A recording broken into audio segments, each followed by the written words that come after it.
That was kind of a mediocre ring. Ladies and gentlemen, please rise for the Canadian National Anthem and then the U.S. National Anthem. Remain standing for the Pledge of Allegiance.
States of America and to the republic for which it stands, one nation, under God, indivisible, with liberty and justice for all.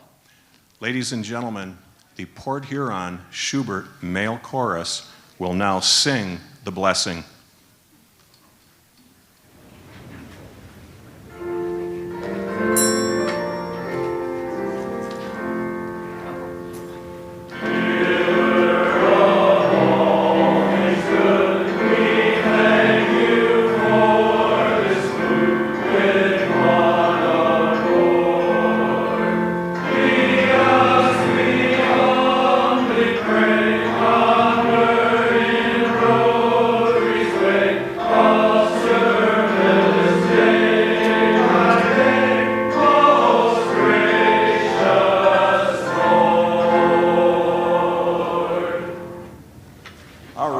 How about it for him? Give him some applause.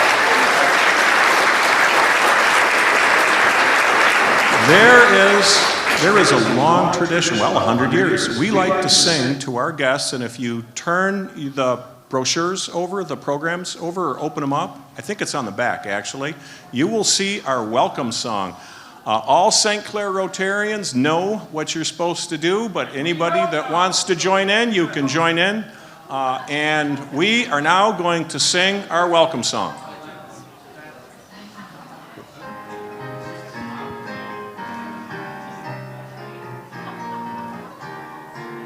Okay. Good friends, we're glad you are here.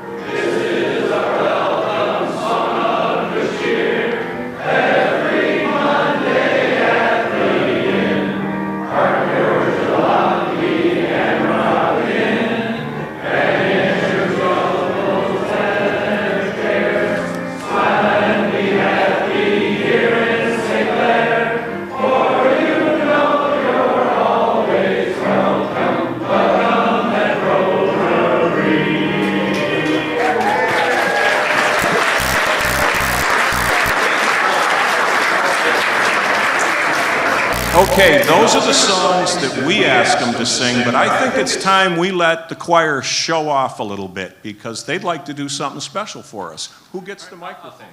You get it? All right, by all means, have a seat, at least until the appropriate moment.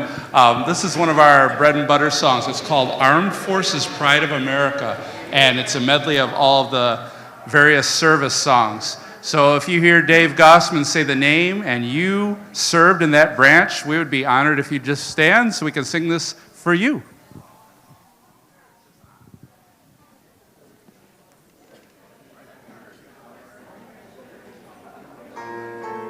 The United States Army.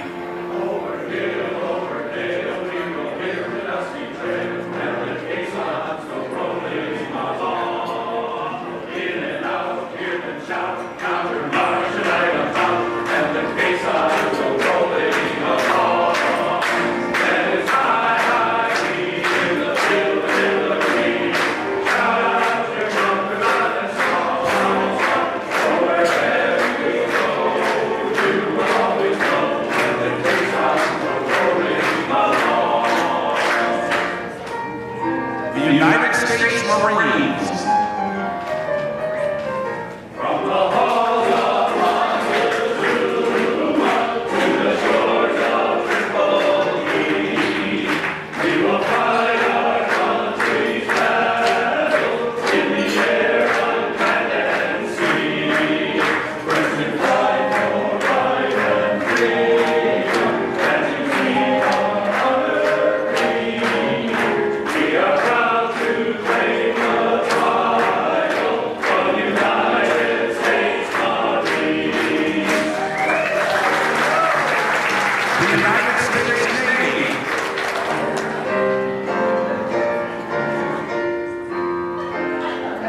Anchors aweigh, my boys, anchors aweigh. Farewell to college, join we sail that great cup, gay, gay, gay. Through our last silent shore, bring to the fold. Until we meet once more, here's wishing you a happy voyage home.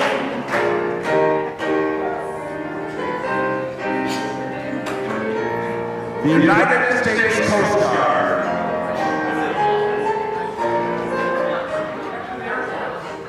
We're always ready for the call. We place our trust in Thee. Through surf and storm and conflict, why shall our purpose be? Semper Gratus is our guide, our fame and glory too.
the fall, we do a lot of community service. We go to convalescent homes, and we're working on a really big concert this Christmas season. So if that interests you, we're not hard to find. Everybody knows Matt, right? Well, if you don't, you better. There you go. So maybe we'll see you again. We're going to do one more song for you. And even though we have the best musician in Port Huron, Becky Hager, we're going to give her a break for this one. This is an acapella rendition of 16 Tons.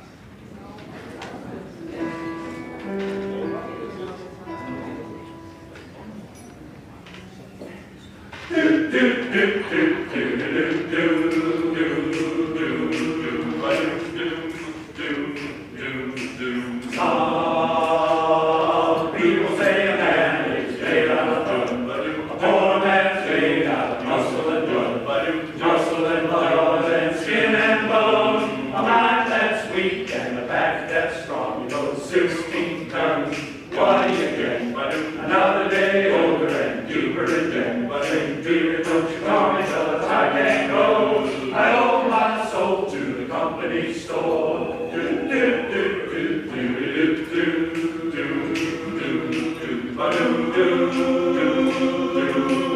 I'm born one morning when the sun is shining to pick up the shovel and one in the mine.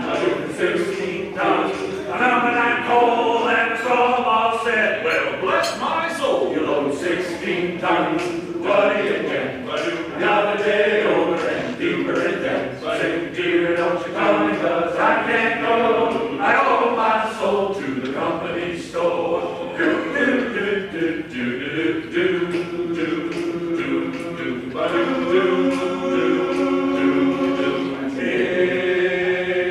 See me coming, let the set aside. A lot of men did, a lot of men died. One is the fire, the other a seal. If the right one don't get you, then the left one will. You load 16 tons, what do you do?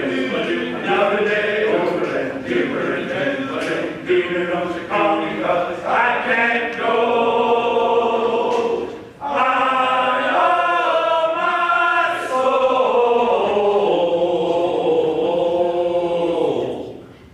to the company store. Do, do, do, do, do, do, do, do.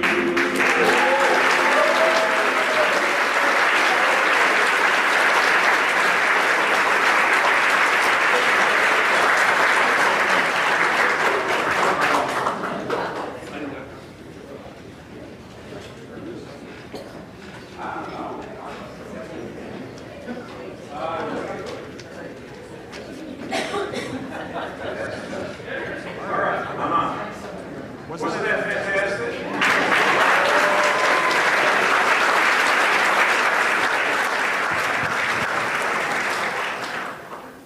I get my podium back. This evening is for you. The St.Clair Rotary Club is going to celebrate its 100th with you, but we couldn't do this without the community. And it's a lot of work that went into tonight. I think you're going to be in store for a really special evening, but this is something we did as a club. And again, we could not do the service, the community service that we do without all of you. I'd like to thank and recognize the 100th committee, which is a combination of our committee and our board of directors. I'll start with Bill Kaufman, who is president-elect, Ralph Livingston, Dan Lockwood, our club historian, Amy Smith could not be here, Christine McNabb's here, Diane Ives, Kay Davis, John Steffi, Doug McLaren, Jack Kinney, Susan Cibola, Patrick Coughlin, Kathy Verton, Jerry Mason, that's me, and Jeff Bohm, who helped out so much. But we did this as a club. I saw Kim Seats setting up today. She came in. So I'd ask all St.Clair Rotarians to please stand and be recognized. Please stand up if you're a St.Clair Rotarian so they can see you.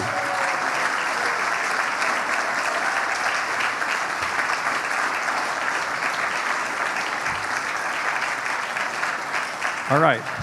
I need Bill Kaufman and Diane Ives to join me at the podium, and we need a glass with a beverage in it to raise. So here's mine. Come on up, you guys. There is a Rotary tradition of toasting. And we are going to toast the President of the United States, the King of England, and Rotary International. I'm going to start. So ladies and gentlemen, please raise your glass and a toast to the President of the United States. Toast. Hear, hear.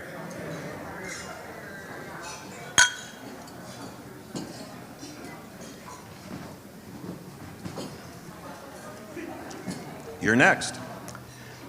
Ladies and gentlemen, please join me in a drink and a toast to Canada and to His Majesty the King. Hear, hear. To the King. And the final toast from our Assistant District Governor, Diane Ives. Distinguished guests, my fellow Rotarians, and friends of Rotary. Who are Rotarians? We are people of action. We are problem solvers. We are opportunity creators. We are community builders. Please raise your glass and join me in a toast to the greatest service organization in the world, Rotary International. To Rotary.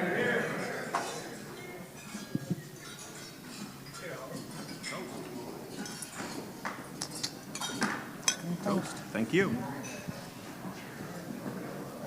We have, when you turn 100 and you're still busy and going like a house afire at 100, you get tributes. And it's at this point that we are going to have some different entities pay tribute to the St.Clair Rotary Club. We are going to begin with the City of St.Clair and our Mayor, Bill Cedar. Bill, could you come up, please? Yeah, give him a round of applause.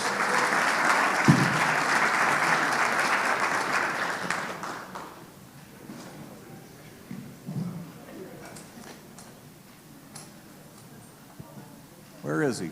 Is he coming?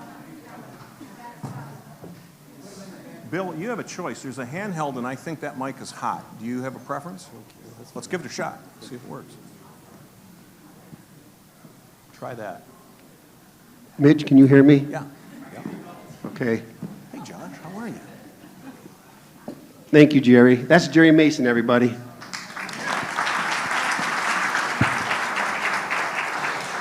So I want to welcome everyone, thank everyone to take time to be here tonight. I'm glad to see that everyone is surviving the heat in a good way. And I'm not saying it's hot, but yesterday was so hot when I was driving.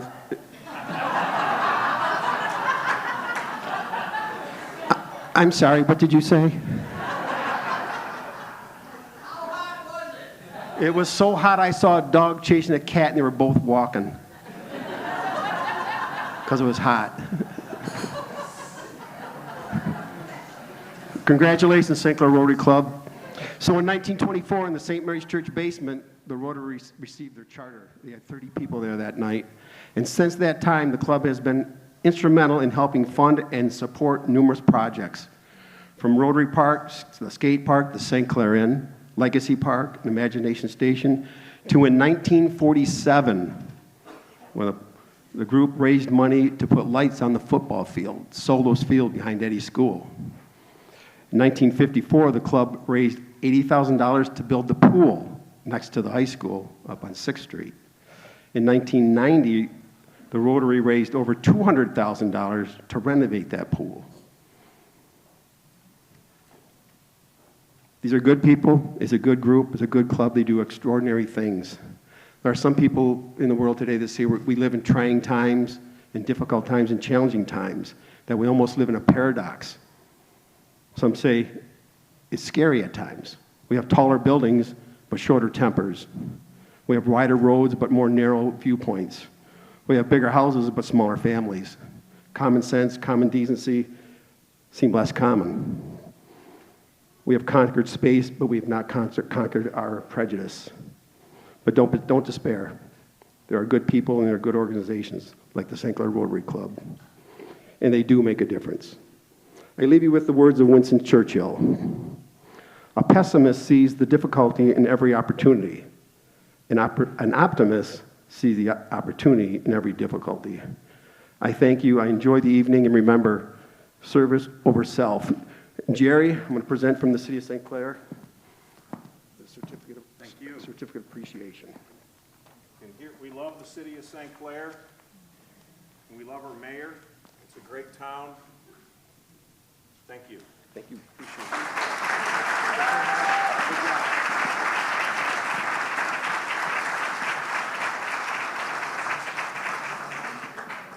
My classmate, Chairman of the Board of Commissioners, Jeff Bohm, please come up for the county tribute.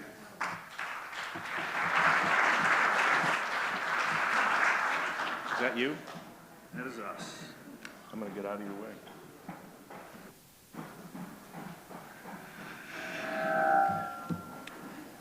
I'm not going to actually read the proclamation, but I want to just, when I think about Rotary, I think about obviously the 100 years of history, but I think about all the projects that Mayor Cedar touched on a little bit earlier. And I just pulled this one up, probably none bigger than we're sitting here, the Rotary. So our history, this is of the St. Clair's website.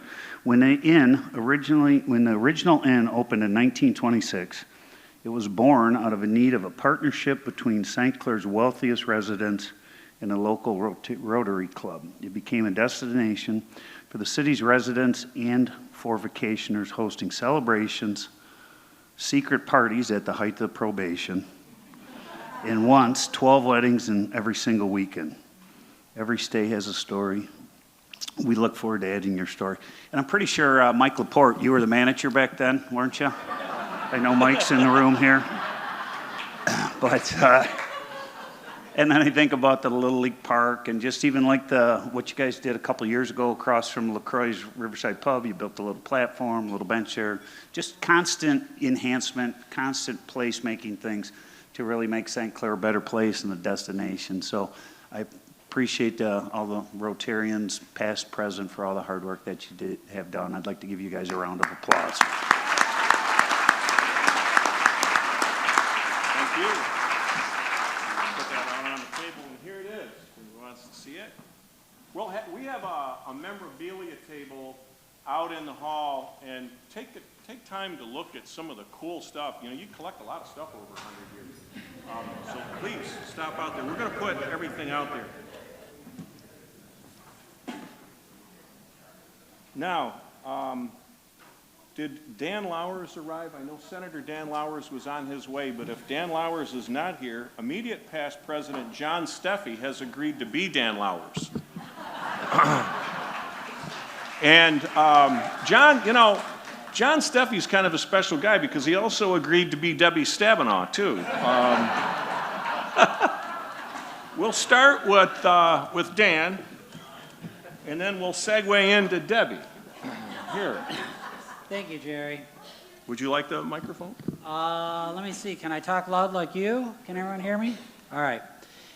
It's an honor and a privilege. I'd like to just read this St.Clair Rotary. It's from the state of Michigan. It's a proclamation. Let it be known that we are proud to join with the members, officers, and friends of St.Clair Rotary as they gather to mark the 100th anniversary of this outstanding group. This milestone is a reflection of unselfishness and commitment to the common good that is most commendable. While members of the distinguished organization celebrate 100 years of service, we offer thanks for the gifts they have shared with St. Clair throughout Michigan.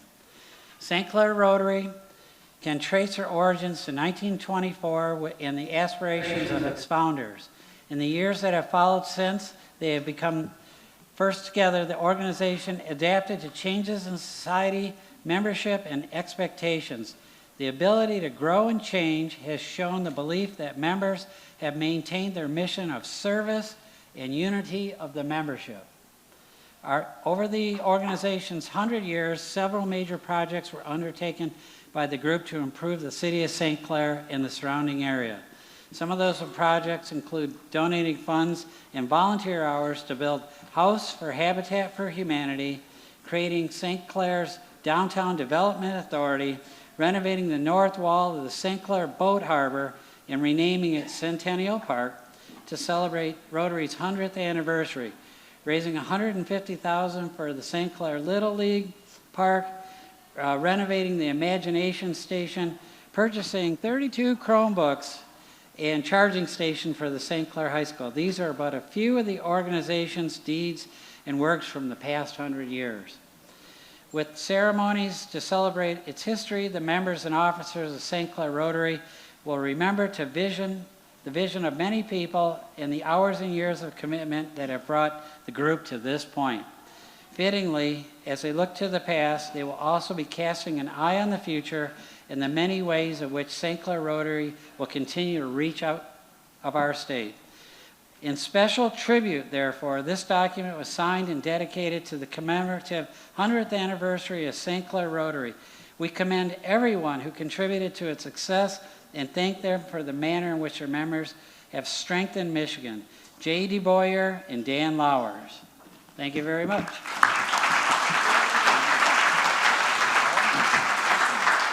Thank you.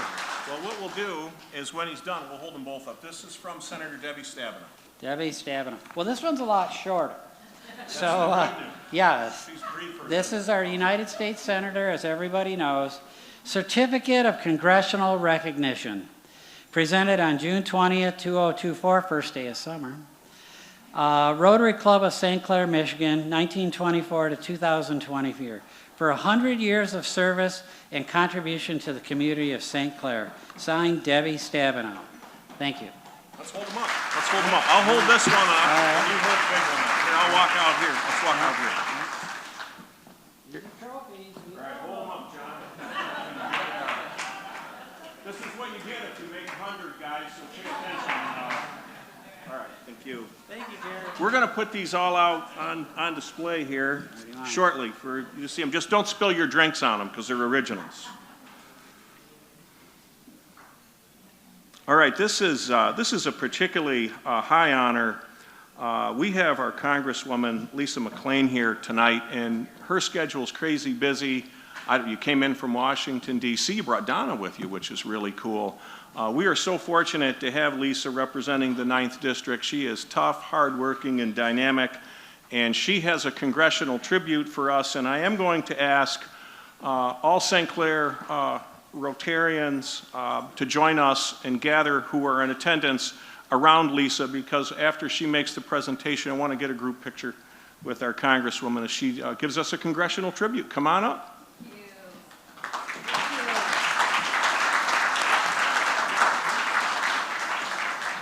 All right, well, first of all, I didn't know that there was going to be singing, so I'm a little upset that you didn't ask me to sing. Second, I didn't realize that we did like 3 toasts in a row. So I'm here to tell you the Rotary Club is my favorite. Singing and 3 toasts? Are you kidding me? Does it get any better than that? No, in all sincerity, congratulations on your 100 years of community service. And I can share with you in my extensive 3.5 years of political experience. And I say this genuinely, I have never seen the community like St. Clair come together, whether it's business, whether it's helping others. And I think what makes you so special is people. You truly live your mission statement. And Jerry, I want to present this to you, and I just want to read it for a second because I think it embodies not only the Rotary Club, but you as the current president. You know, I am honored to call you a friend. We've done a lot together. We've had a lot of jokes and laughs, but at the end of the day, you truly believe in community. And more importantly, you truly believe in the people and giving back to the community. So I'd like to present the club president, Jerry Mason, with a congressional record commemorating St. Clair's 100th anniversary. And your club's century of service will now be forever preserved in the Capitol. And I'm not going to read the whole thing because we'd be here for 2 days, because I gave a speech on the floor, and I don't know if you guys noticed, but I do like to talk. I'm a politician, I'm a woman, and I like to talk. So I'm going to keep it short. But I do want to say, I said, Mr. Speaker, I rise today to honor St. Clair Rotary Club and the occasion of their 100th anniversary. Since founding on April 22nd of 1924, the St. Clair Rotary Club has served as an embodiment example of the Rotary Club's motto, service above self. And you all represent that. And Jerry, congratulations. And I'm proud and honored to call you friend. Thank you. Let's get a picture with everybody. All right. Let's hold it up. Come on over. All right. See, I have to. Nobody wants to stand with us. Yeah, I need all the Rotarians to come up, which means Jim and Paul. You're gonna have to find too many pictures. Here it is. Come on up, everybody. We do this as a club. Lisa, you're gonna be in the middle. So how about you hold it? You hold it. Come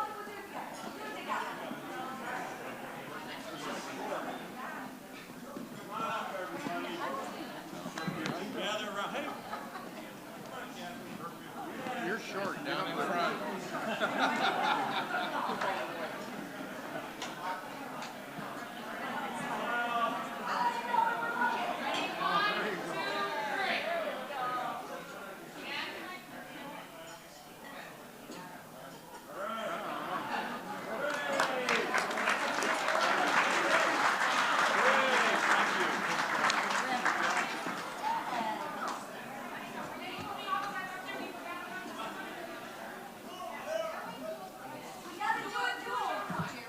What?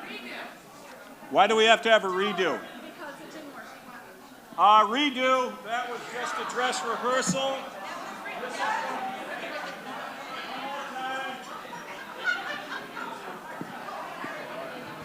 Sorry, we're going to do this one more time, but this is going to be for real. All St.Clair Rotarians, back to the podium.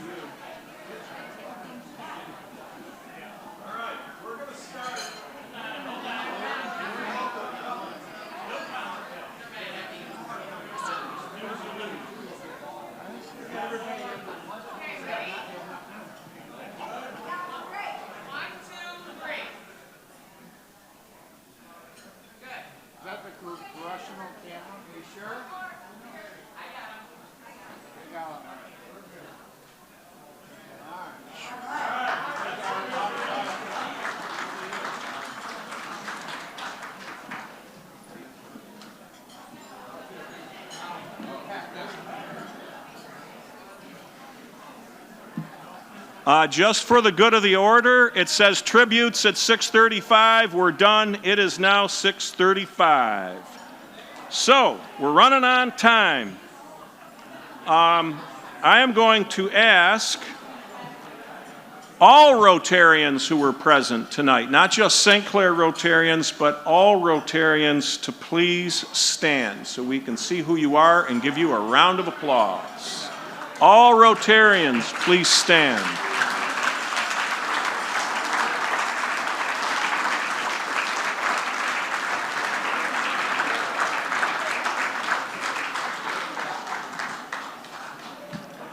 I also want to make a, as we're going to, I want to recognize all the public officials that are here tonight. And so Jeff Bohm is going to help me. Where did he go?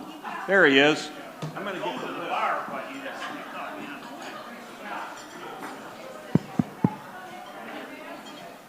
Okay. All right. All right. Who do we got? We're looking around the room. I'm giving you the tables. I know who's at table 1, so I can handle table 1. I'm sorry, table 6. Okay, table 6 is my table. We just had Congresswoman Lisa McLean. Jennifer Smith-Deegan is our new probate judge. She's fantastic, and we're lucky to have her on the bench. Yeah, not only can we arrest you at that table, we can get you locked up all in one night. That's so right. Make sure you're on your best behavior. And we've also got Sheriff Matt King. And Sheriff, stand up. Sheriff King is very special to our Rotary Club because the Sheriff's Department's been ringing the bell with us for how many years, Matt? Is it 15? It's 15 years we ring together, and Jennifer came from the prosecutor's office, and they've also been ringing the bell with us for years, so we're very grateful for the help with the bell ring. Did I miss anybody at table 6? You're taking over from no, here. we got everybody at table 6. And All right, we're going to go Lisa, table from table. Well, I can see, we got Chris Paul over here. Chris is actually Right. on the city council over there. We got to recognize We're gonna do this Phil Donahue style. over here. Paul Dingaman always makes me look good on TV. Thank you, Paul, which is hard to do. So I'm kind of walking around the room seeing. In the back, as obviously, we've got Mitch Kufa, city council member. We've got Bill Cedar, and we've got Mike Laporte in the back of the room. Any other elected officials that I'm missing? Cindy Lane is here. Cindy Lane, and Judge Cindy Lane is here. I saw her. And Judge Lane is past president of the Fort Gratiot Rotary Club, and she does our turtle race with us. Thank you, Judge Lane. Any other elected officials that we have missed? Trust me, you don't want this job. It's got its moments. How about we give Jeff Bohm a round of applause, chairman of our Board of Commissioners. Is that it? Is that everybody? Thank you. I want to take a moment and thank Mike Laporte. When the inn closed, we didn't have a place to go, and he opened up the Voyager for us. Well, it worked out. We were at the Crab. The Crab closed. Mike took us and opened up the Voyager for us, gave us the best room in the house with the view of the river, and it's been our home now for a couple years, and we're very, very grateful. So on behalf of the St.Clair Rotary Club, we thank you, Mike Laporte, and your wonderful staff.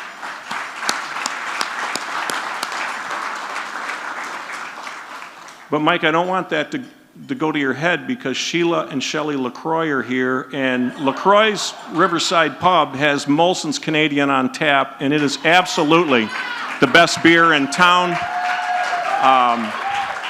They serve it right, they keep their lines clean, and frankly, it's good for you. So thank you, Sheila and Shelley.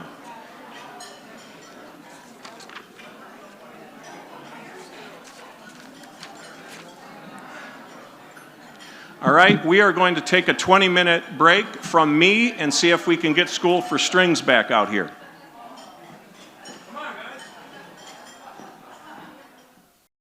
Please be seated so we can begin a really special part of the program. We're going to hear the history of the St.Clair Rotary Club and our keynote speaker.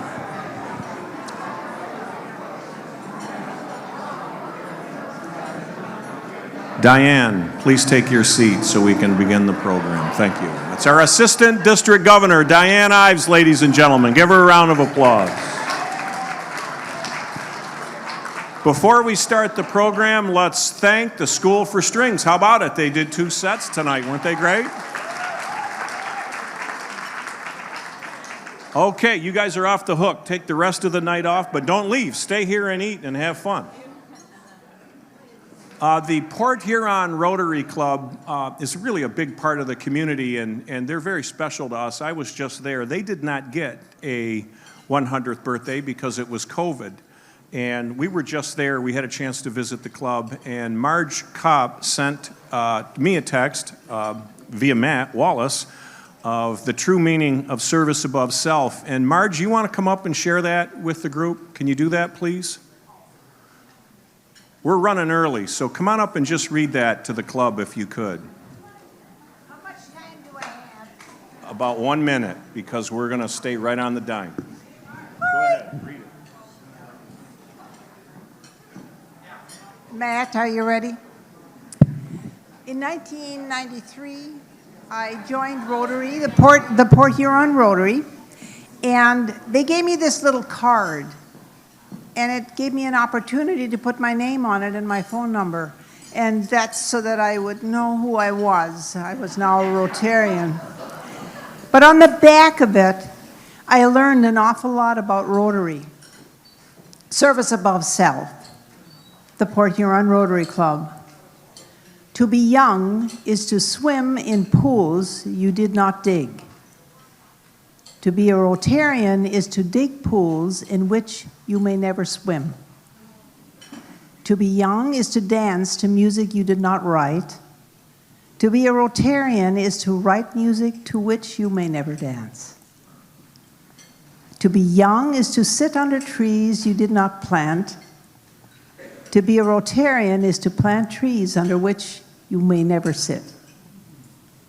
To be young is to seek benefits from a city you did not build.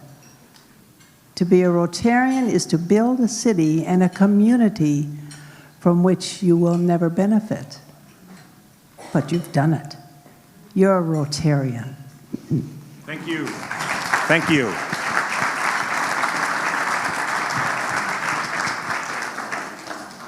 We have the high honor of having Dan Lockwood in our Rotary Club. He is a very organized, detailed person, and Dan Lockwood, John Steffi, and Kathy Verton have worked very hard on the presentation that you're about to see. Dan, can you come up, please?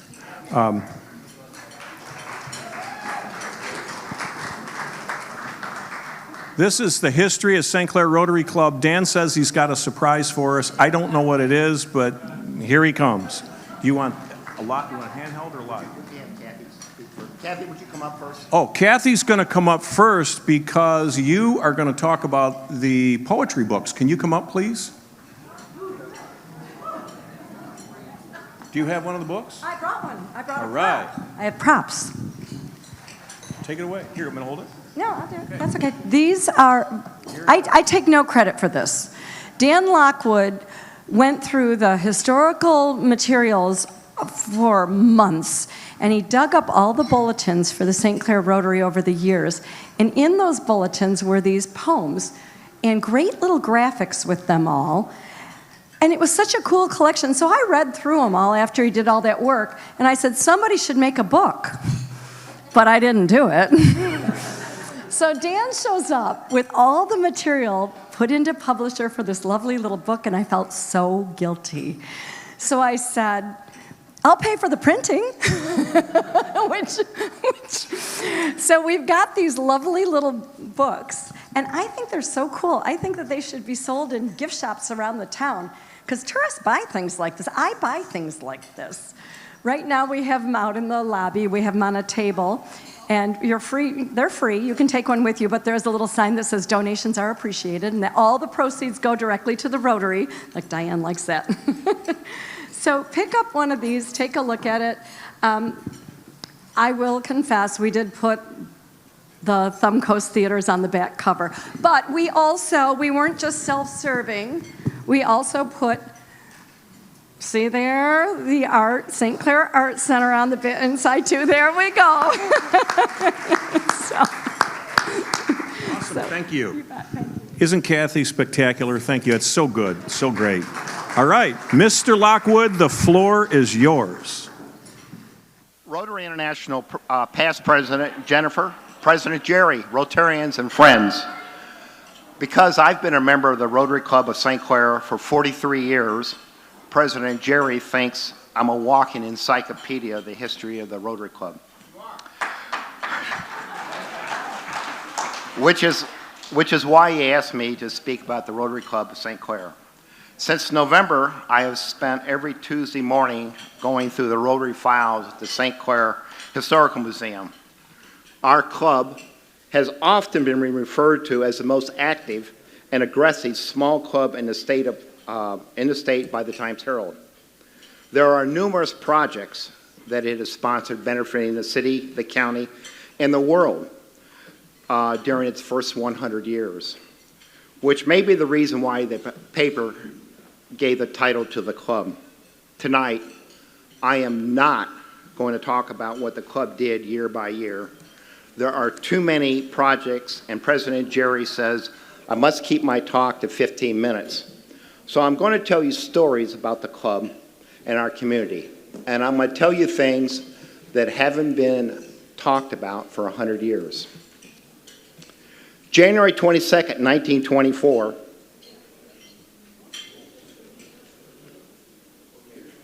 sorry, I went the wrong way. January 22nd, 1924 was a cloudy day with a temperature hovering around freezing when 25 Rotarians from the Mount Clemens traveled to the St.Clair's Cadillac Hotel. They came to sell Rotary to the community with the goal of starting a club here. People in St.Clair had been meeting for months to talk about Rotary and asking if Rotary's ideas would mesh with the community's culture. This meeting was to close the deal. They must have been great salesmen because 32 St. Clair citizens paid dues and elected officers that day. 2 members quit before the club received its charter 3 months later on April 22nd. One of the club's charter members was Simon Gleam, Doug McLaren's great-great-grandfather. Simon and his brother Charles owned Gleam's Meat Market. Simon was the club's 11th president and kept his membership active in the club until he died in 1957.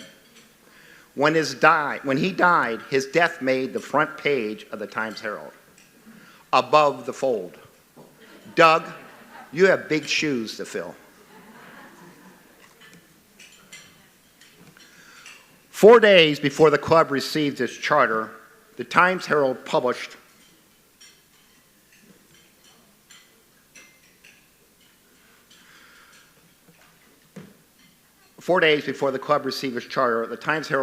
a story about a joint project between the Port Huron and St.Clair Rotary clubs. The clubs were taking a survey of crippled children in the county. They wouldn't identify them so the children could be examined by an orthopedic surgeon. According to the article, many crippled children had never been examined by a doctor. Due to recent advances in orthopedic surgery, there was hope that some of the children might be able to live a normal life after treatment.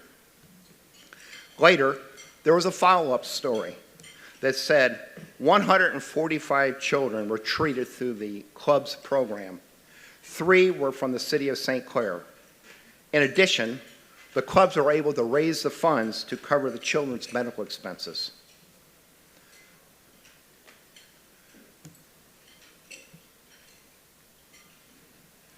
The St.Cair Rotary Club continued its fight against polio, at first raising money and volunteering for the Crippled Children's Society, which morphed into the Easter Seal Society.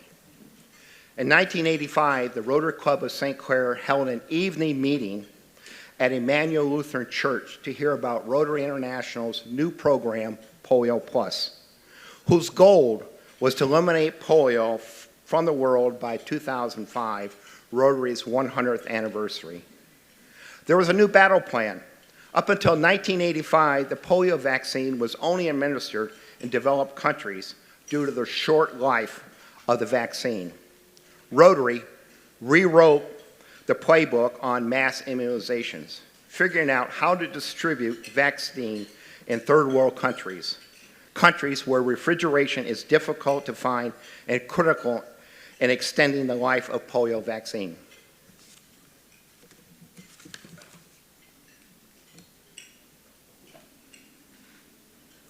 We were unable to eliminate polio by 2005. Between 1988 and 2007, there was a 99% reduction in reported cases of polio, from 350,000 a year to 1,300. At Rotary's 2008 International Convention, participants of the convention voted not to compromise on the goal of eliminating polio, but to continue the fight. Our goal is to go 2 years with no reported cases of polio in the world. This year, there have been 5 reported cases of polio.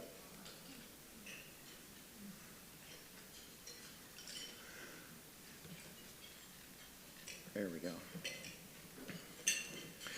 For 100 years, the St.Clair Rotary Club has fought polio. First its effect, and now the virus. Currently, Jim and Diane Ives sponsor dinners at their house, raising funds to fight polio on World Polio Day. Those funds were part of Rotary International's $69 million it contributed to fight the polio in 2023.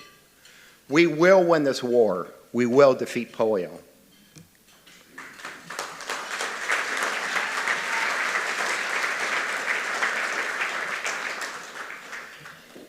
After the club received its charter from Rotary International, it continued to meet at the Cadillac Hotel. In December 1924, the club decided that the old St.Clair Hospital was inadequate and needed to be replaced.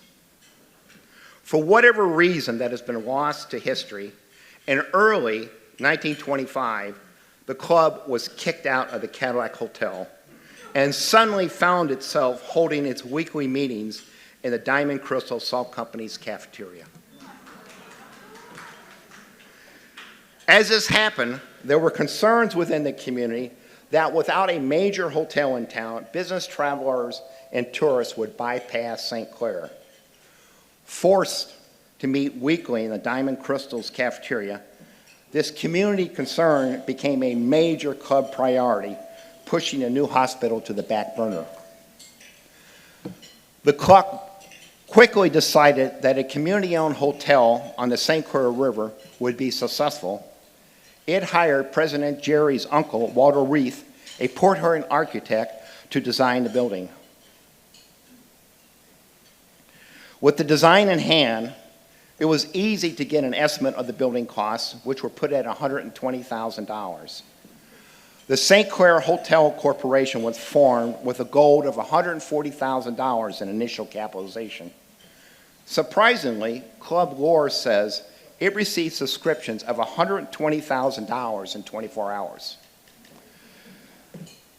In today's inflated dollars, that figure would be north of $2 million. Club members continued to sell stock until they raised $180,000. When the inn opened to the public in 1926, it, like our current Boardwalk Theater, had no debt. Once the club had the inn underway, it turned its attention back to the community hospital. The new community hospital was opened to the public on April 6, 1927.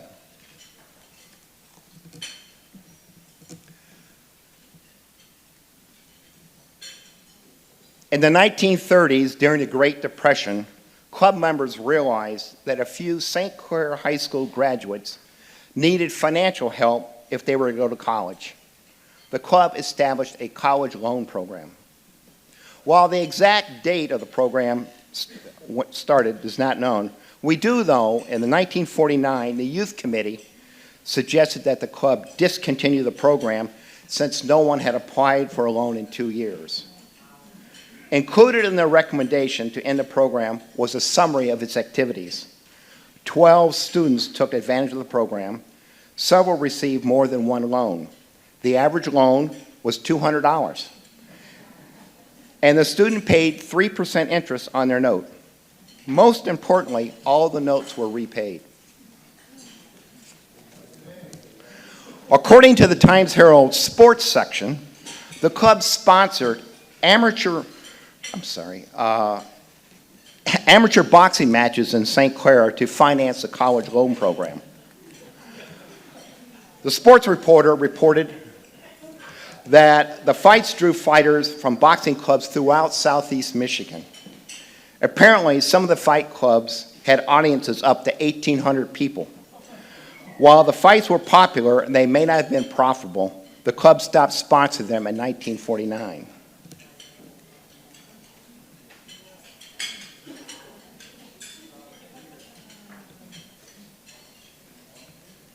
There we go. The club's welcome song was written in 1946 by Al West for the district conference, hosted by the club at the St. Clair Inn. Al West was an interesting person. He came to St. Clair in 1928 to become the high school athletics director and coach. His 1934 basketball team was runner-up state champion.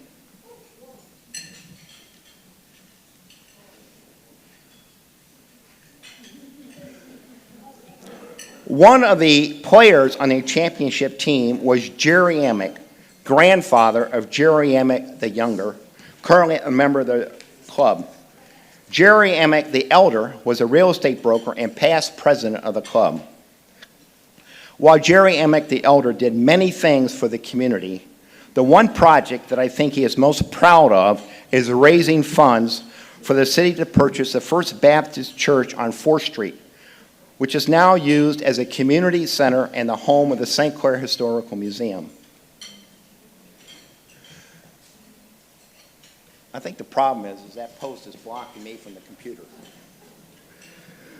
When the church's congregation made the decision to sell its building, it gave the community 30 days to raise $30,000. Jerry appealed to everyone in the community, and to everyone's surprise, he raised the funds within the 30 days. It is because of Jerry's interest in the community history that so much information about our club has been preserved.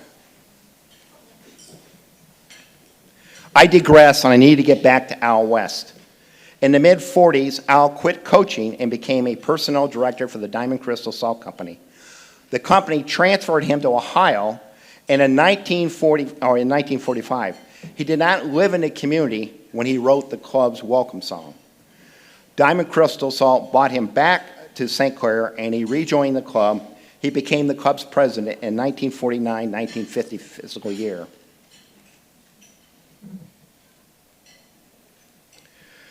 Rotary is an international organization, and World Community Service is an important part of its mission. The St.Clair Club has been placed in an international district by Rotary, with most of the district's membership in Canada.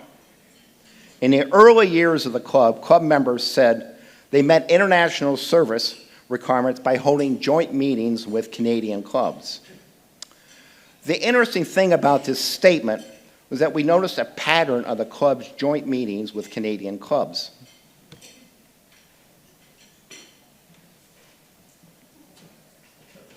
I need some help back there.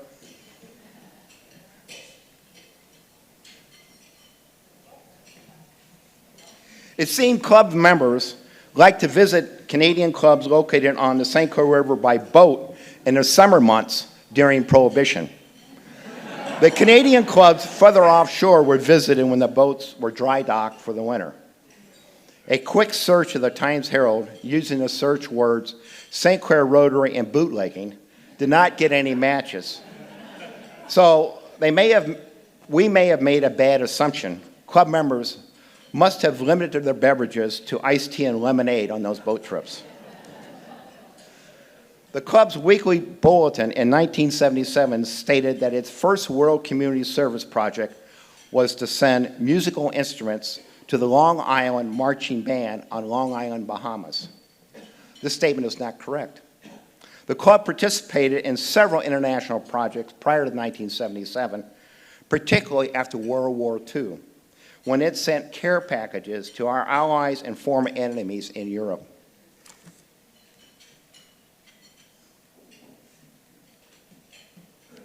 Since 1977, the club has become more aggressive with its World Community Service projects, such as sending scientific books and magazines to universities in Costa Rica and the Philippines.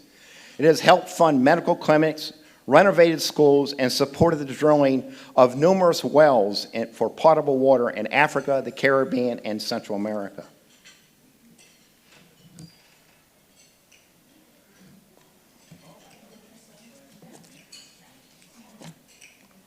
Somehow we got ahead of ourselves.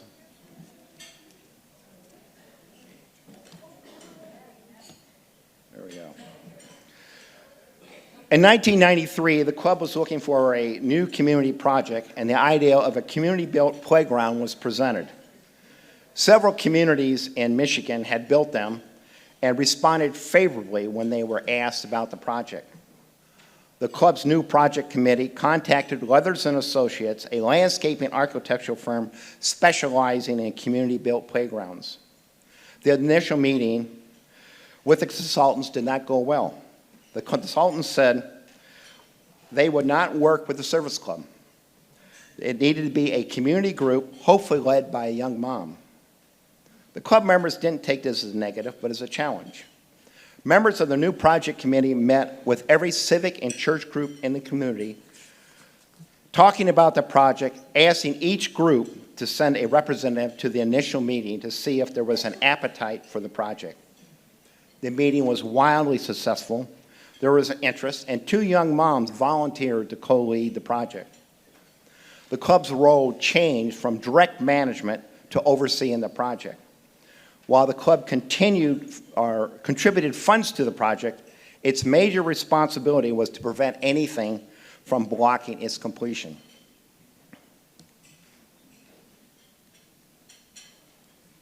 What club members did not realize is that it had tapped the community's DNA. In 1930, the St.Clair Lions Club led a community-built project to build Pine Shores Golf Course.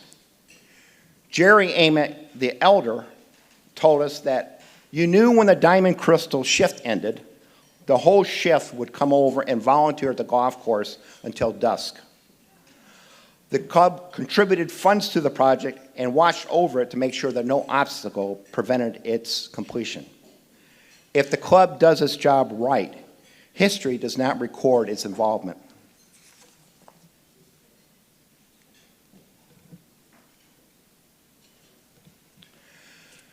Frank Moore died in February 2018. Since the club was chartered, there has been a Frank Moore listed on its membership rolls. His death ended that dynasty. The Moore family, their businesses, and the foundations they controlled have been huge supporters of the community and the club. The last project that Frank and his cousin Fred participated in was the building of Legacy Field. The St.Clair Little League's Board of Directors wanted to move from Clutcha Field, which they have used since the 1950s, to a new and larger property just outside of town. Fred Moore had offered them a deal on the land that they could not turn down. Fred's vision of the property was contagious, and anyone who came in contact with him became a believer. Unfortunately, his vision had a big price tag, and Little League was having problems raising the funds. This was an interesting project. It went to the community's core, its DNA. Parents of the Little Leaguers were providing the equipment and the labor to build the park. This organization just had to raise funds for materials and skills the parents could not provide. Frank and Fred came to the Rotary Club and asked them to raise the funds. The clubs wanted to support the project, but the investment was staggering.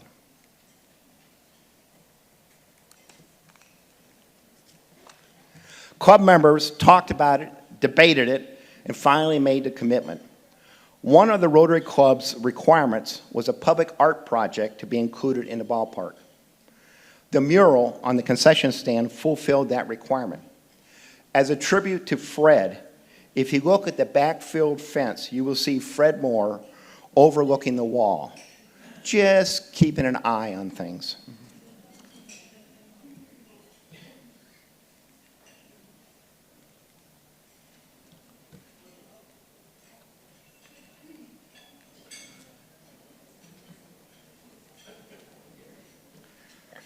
I think a quote attributed to Margaret Mead sums up the St.Cair Rotary Club's first 100 years. Never doubt that a small group of thoughtful, committed citizens can change the world. Indeed, it is the only thing that ever has. Thank you.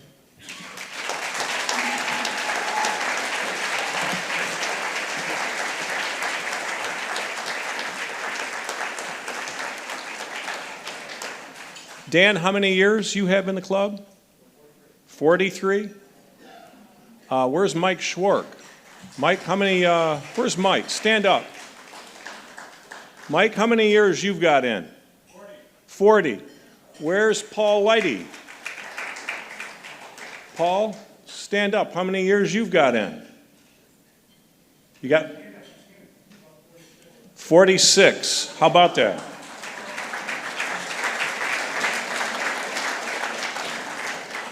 And you notice a theme of like my family and Doug McLaren's family and some of the other Rotarians' family, like Jerry Amig married my mom and dad. We bought our house from him and I sat across from him in Rotary, those relationships. But I do want to take a minute to honor and recognize Doug McLaren because When COVID came, Doug was president of the club, and being president of a service organization is the worst thing in the world, okay? During COVID, it was a disaster to try to govern a club. And Doug did it not only once, but twice. He did it 2 years in a row to get us through COVID, to get everybody back and rebuild the club. And we wouldn't be here today, I don't think, without Doug's leadership over those 2 years. So Doug McLaren, we salute you.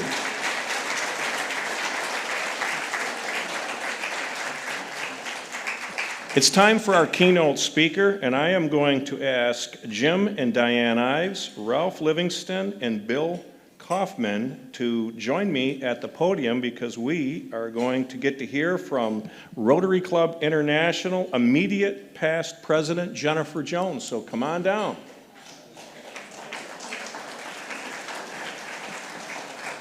I'm introducing her. Awesome. This is the highlight of the evening, and then the music is going to start. So here we go. This is it.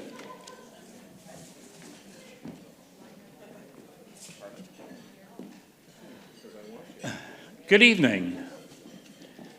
My name is Jim Ives. I am a Rotarian. I am a St.Clair Rotarian for 1 year.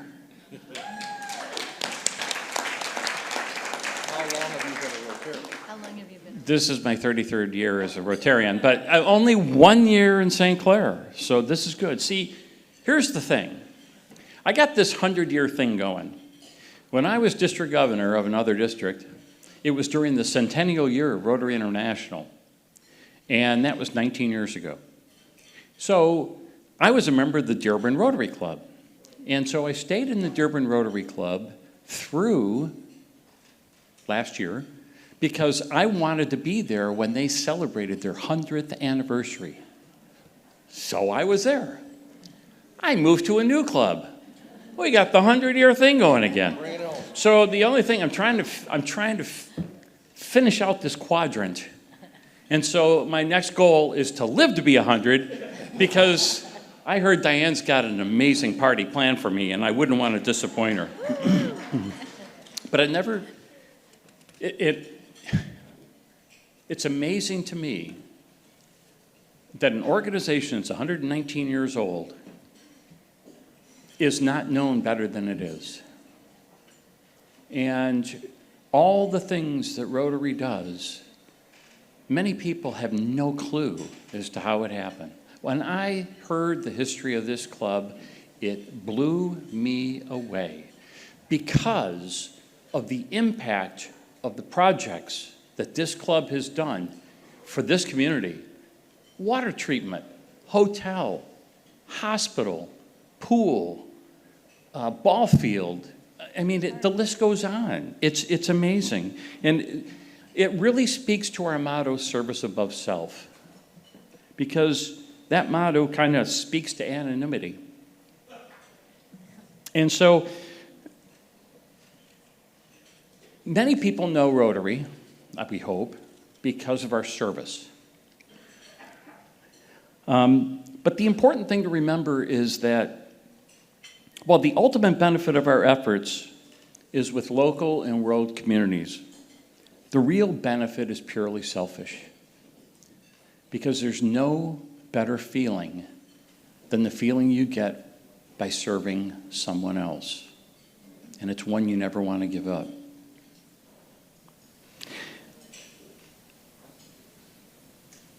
But the secret sauce in Rotary is not the service. It's in the relationships that are built in the service that you do.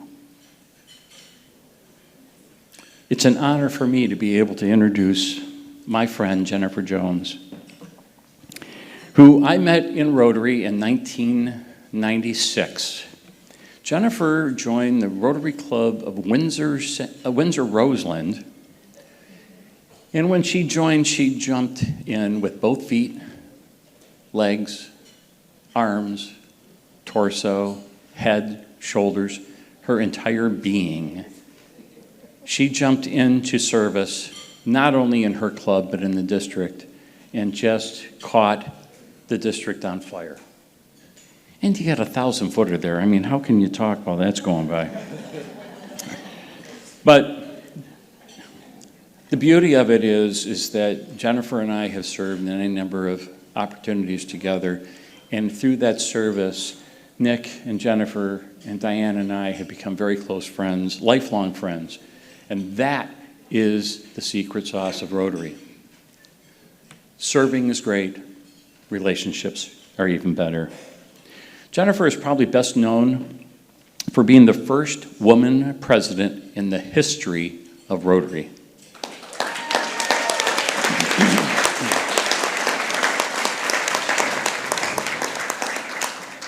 Took us 118 years, but we got it right. But while I can't think of anybody better to serve in that role and be that person than Jennifer, it's almost unfortunate that she's been tagged with that. You see, Jennifer was not nominated because she was a woman. In the selection process, each candidate not only puts in a written application, but they are asked to go through an interview process. It's the same process that holds for selecting a district governor. I was fortunate to be serving on the nominating committee when Jennifer applied to be district governor at District 6400. And I can tell you that she made that process very easy. She came in for that interview, demonstrated kindness, focus, determination, warmth, compassion, knowledge of the issues, and had an outline for a path forward. Jennifer has climbed a mountain in Rotary, as well as Mount Kilimanjaro, but she really climbed a mountain in Rotary. And the important thing to remember is that Rotary is not, well, Rotary allows women to be in the clubs. There are some parts of the world where that still does not take place. And why I say that, because there were people on the nominating committee that are from those parts of the world. And it speaks to her ability to bridge all barriers. She was elected to be president, a true ambassador of goodwill and peace in the world. During her year as district governor, I don't know why she did this. It's not like she didn't have other things to do, but she decided she was going to run a peace conference in Windsor. And it was an amazing event. And she did an outstanding job. And that is Jennifer's, that's Jennifer. Jennifer and her husband, Nick, who, by the way, is about to take office as district governor of District 6400 in 10 days.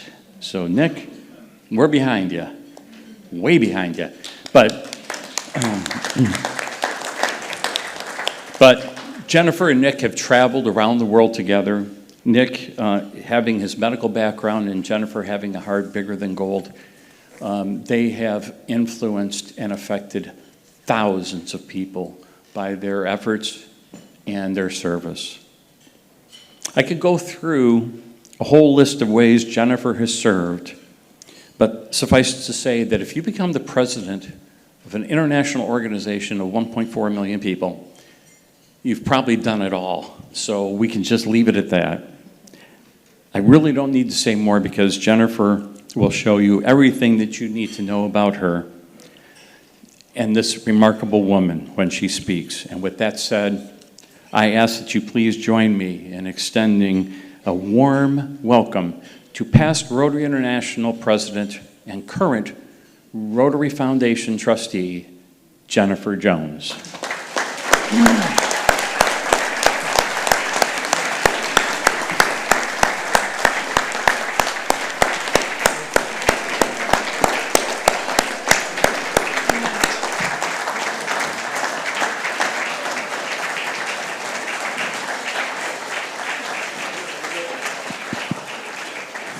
Test, test.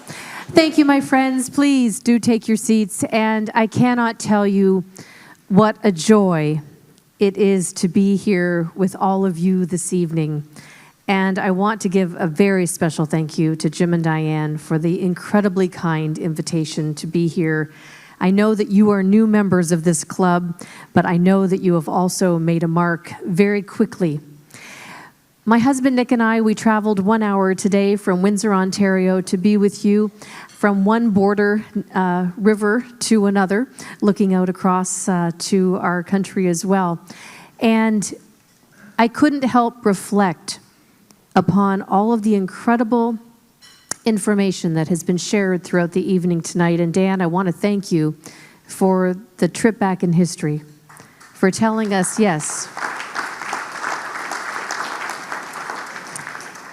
I did a lot of research about what you have accomplished as a club in advance of coming tonight, and I am reticent to even mention any of it because much of it has been shared. And I want to thank you. I want to thank you profoundly for what you have all done for this community, for the legacy that you have left and that you are leaving for future generations. My friends, we are the voice of civil society. We heard many representatives earlier this evening who got up to read out many different proclamations and notations. We are non-political. We are non-religious. But you know what? We fight for human rights and for what people deserve in this world. And I thank you, President Jerry, for bringing all of those people together here tonight, because it's important for us to be able to thank them for what they do, because they also support us in our efforts. And I'll touch on that a little bit in a few minutes about our polio eradication efforts. I have a paper in my hand because as I walked around the room this evening, I had a chance to meet many of you. I had a chance to have some really lovely conversations with several of you. One is George Chafee. He was the district governor last year for this area, and we served together. George, where are you? Stand up. Oh, Mike. My apologies, Mike Chafee. Thank you. I wrote down something wrong, Mike. But he said something to me about this club that I wanted to share with you. He said, they are a textbook club. They're not afraid to try something new. And I think that that's the hallmark of a successful club. I want to ask Yvonne to stand up. We're from the same home city, born in the same hospital.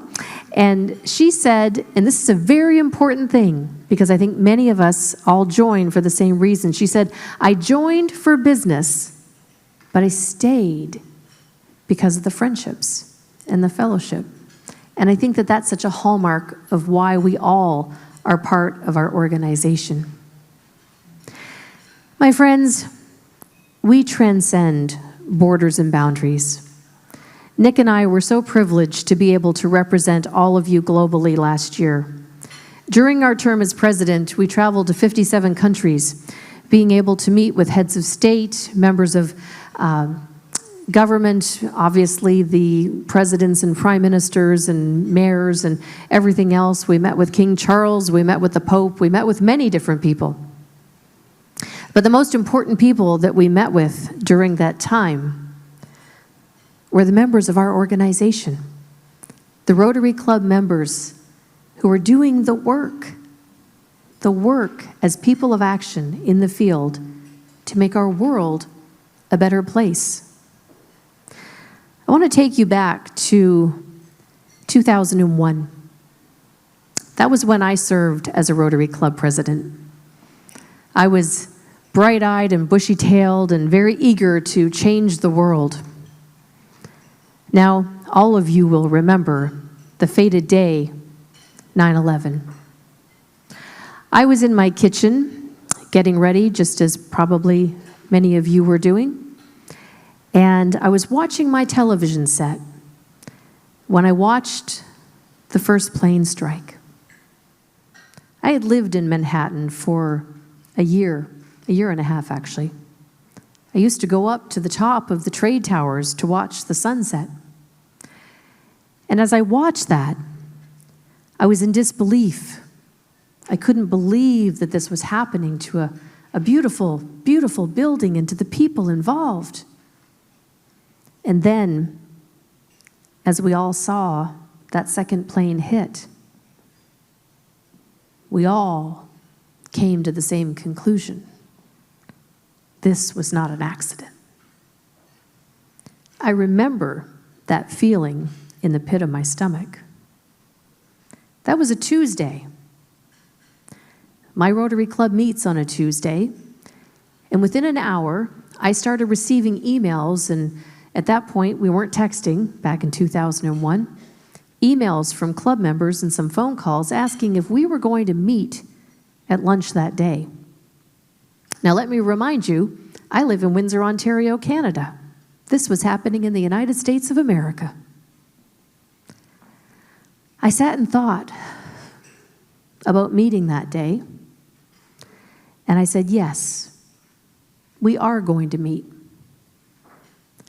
I don't think a single person missed that meeting. On that day, we gathered as Canadians, and we stood facing the Star-Spangled Banner, and we belted out your national anthem with the greatest gusto that we possibly could. Because on that day, we transcended borders and boundaries. And that's what we do as this organization. We're not members of countries.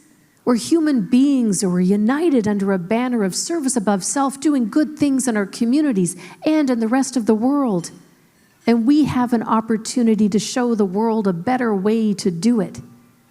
And we, my friends, that day, we united with you. We cried with you. And we pledged with you for a better world. Today, at the beginning of this meeting, I was so pleased that you took the opportunity to recognize the people who have served. One of the things that was most beautiful was hearing that echo around the room every time someone sat down and reached out a hand to someone and said, thank you for your service. Thank you for your service. I say to each and every one of you who are part of our organization, thank you. Thank you for your service. Thank you for understanding that by being part of 1.4 million members around the world, we can and have the ability to transform our world.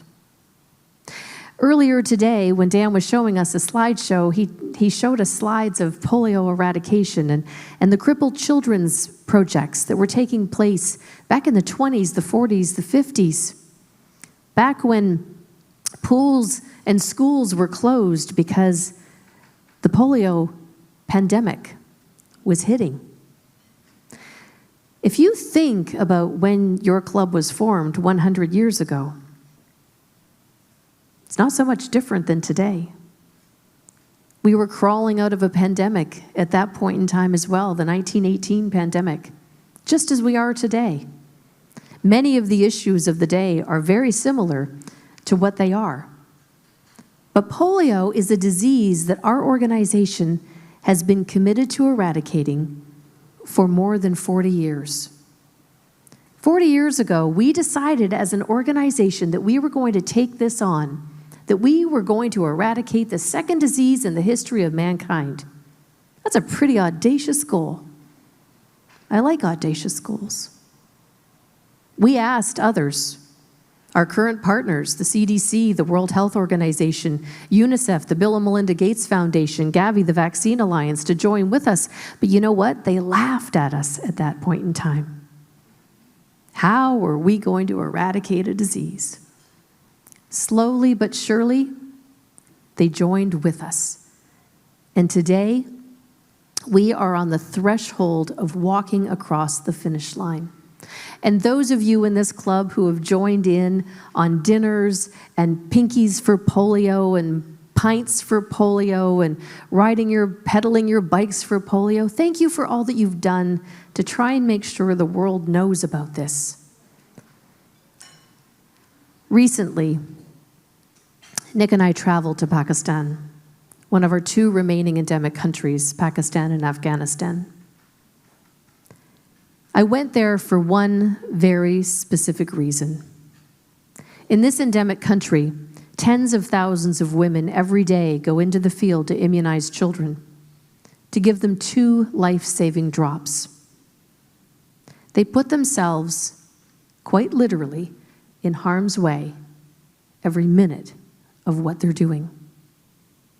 There is a center that we visited that at the end of a hallway has what's called the Wall of Martyrs, and it recognizes over 45 people, women and a few men, who've lost their lives immunizing children in their country because they believe that every child in this world needs to be free of polio.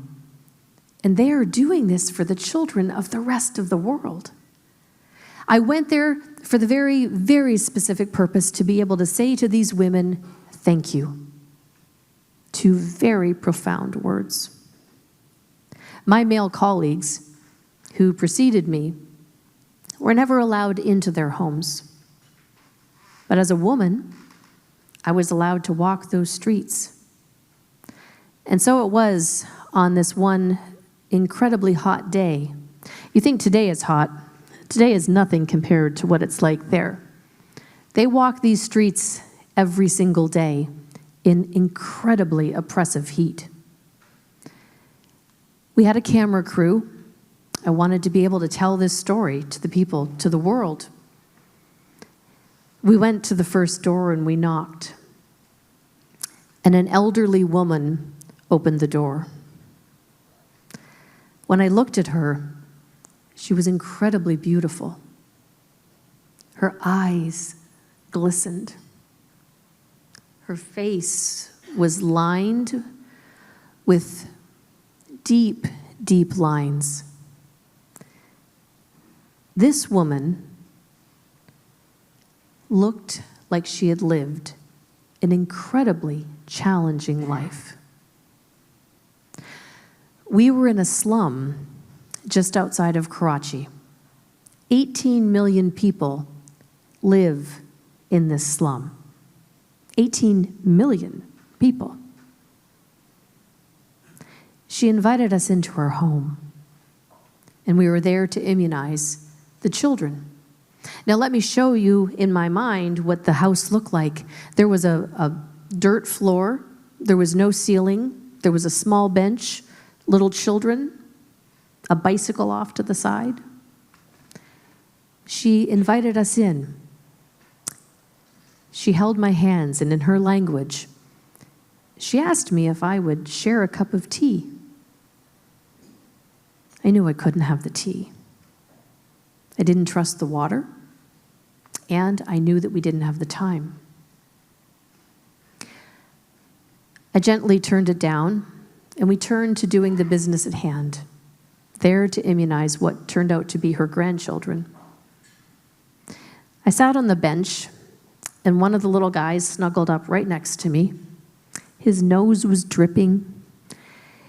We were all sweating. He was completely, from head to toe, covered in flies. The entire time that he was next to me, all I could do was try to swipe the flies away. And the more that I did it, the more that they came back. I looked down at one point, and he had 2 little open wounds on his leg, and they were feasting on those wounds. We gave them the immunizations, and we got up to leave. And once again, she held my hands, and she asked me to share a cup of tea. And I knew I couldn't have the cup of tea. I knew that I didn't trust the water, and I knew that we didn't have the time. We exited, and we left, and we went on to a few more homes, several more. I couldn't help reflect upon this woman who I found to be so amazing. And as I thought about this elderly woman, I realized as I thought about it, we were probably very much the same age, only she had lived a very, very different life. We went door to door, and then finally it was time for me to leave, wrapping up what we were filming. And I went back to my air-conditioned car. Those women went on for the next 7 or 8 hours, immunizing children, protecting the world. I got into the car, and Nick was in the car, and for a good half an hour, I could not speak. I knew that if I opened my mouth, I was not going to stop crying. When I was finally able to share with him what I had experienced, I told him. And the one thing that I will tell you that consoled me at that point in time was that even though those little kids were going to have so much difficulty in their life, the one thing that they never, ever were going to have to contend with was having polio. And that is the legacy, my friends, that we are leaving in this world. Every single dollar that we raise, every single child that we immunize, every single door that we knock on, we are literally changing the landscape of healthcare in our world. And I thank you profoundly for what it is that you've done. Now, we don't only do polio when we go there. We talk about nutrition. We immunize for a myriad of diseases, tuberculosis, malaria, and so much more. But that's the tip of the iceberg on what we do. We are changing our world. Our vision statement says, together, we see a world where people unite and take action to create lasting change across the globe, in our communities, and in ourselves. And I think when I reflect upon that vision statement, the lasting change within ourselves is why we're here. We're here because we become better people. We're here because we respond to our community. And we can define our community however you want. Our global community, our local community, our family community, and even the community in your own heart. We become better people. My younger brother Dave is an amazing guy. He's actually a Rotarian as well. And I was actually preparing for a media interview not long ago, and he and I were sitting talking about this preparation that I was going through. It was for a magazine. How many of you in the room have done an interview, a media interview before? Yeah, a whole bunch of you. For those of you who haven't, generally speaking, you take the time to think about what you're going to say so that you anticipate the questions and you think about how you're going to answer them. And so this interview was about the role of service in civil society, what we do. And out of his mouth came these words. He said, in order to live in the kind of society you want, you have to help build it. In order to live in the kind of society you want, you have to help build it. And I looked at him and I said, Dave, I said, who said that? And he said, I said that. And I said, no, but who really said that? And he said, I said that. And I'm like, okay, we started to sound like we were Abbott and Costello having this little argument. But he truly came out with those words, and I love them. Because that's, again, the gift that we have to change who we are internally and how our world functions around us.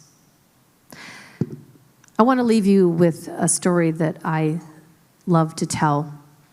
And it's one because living in a cross-border community, just like you live here, as a governor, just as my husband's about to embark on this journey, my friend Roberto and Jim and others that have been able to go back and forth between our two fine countries, I had the chance as a governor to go back and forth just about 200 times during the course of my time as a governor.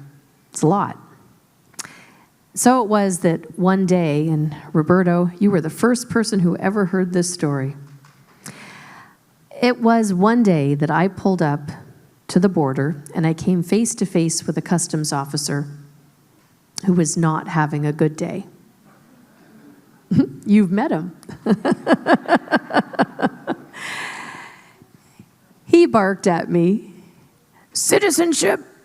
And I said, "Canadian." And he said, "Where are you going?" And I said, "I'm going to a Rotary meeting." And he said, "Rotary? What's Rotary?" So I was probably a little cheeky, but I said, "Would you like the long version or the short version?" He said, "Just tell me what it is."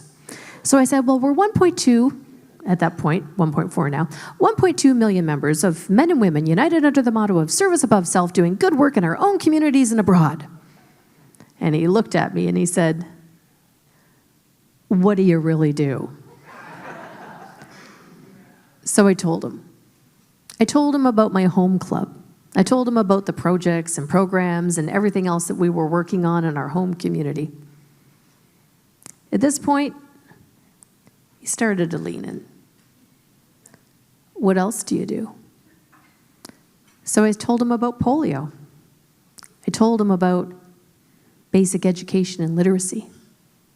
I told him about clean water. I told him about disease prevention. I told him all of the things that we were working on. And then very seriously, he looked at me and he said, "What are you going to do about AIDS?" I said, "Well, sir, my Rotary family is working on AIDS and malaria and tuberculosis and polio and so much more." And then he said, "You mean to tell me that there are that many people in the world with that much extra time on their hands?" I said, "No, sir. There are that many people in the world with no time on their hands who are dedicated to doing this incredible work." And he looked at me and he said, "You have made my day." And I said, "No, sir." I said, "You have made mine." And then he looked at me, and with tears in his eyes, he said, "Please thank the people. Please thank the people." And so I stand here in front of you all this evening to say thank you.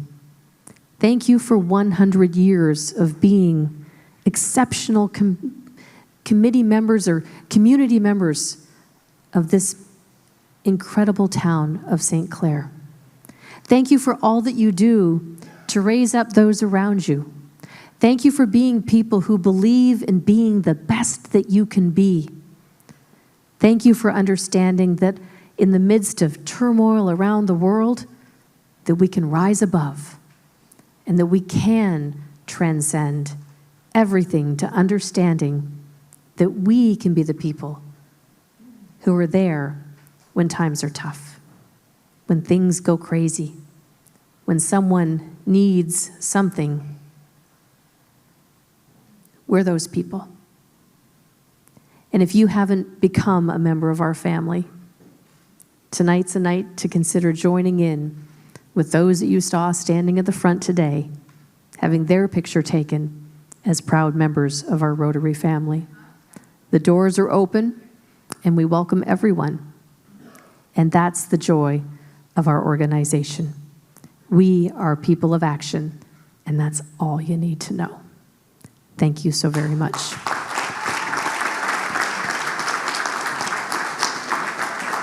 Fantastic, fantastic.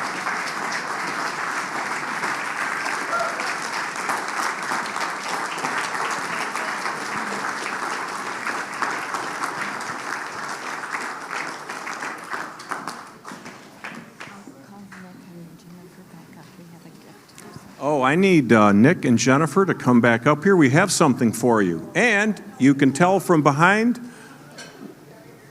we're about to start a party. Come on up. Okay. All right. I am presenting to Nick and Jennifer a gift from the St.Clair Rotary Club. I do not know what it is, but I hope you like it. I trust Jim and Diane. They have good taste. I do too.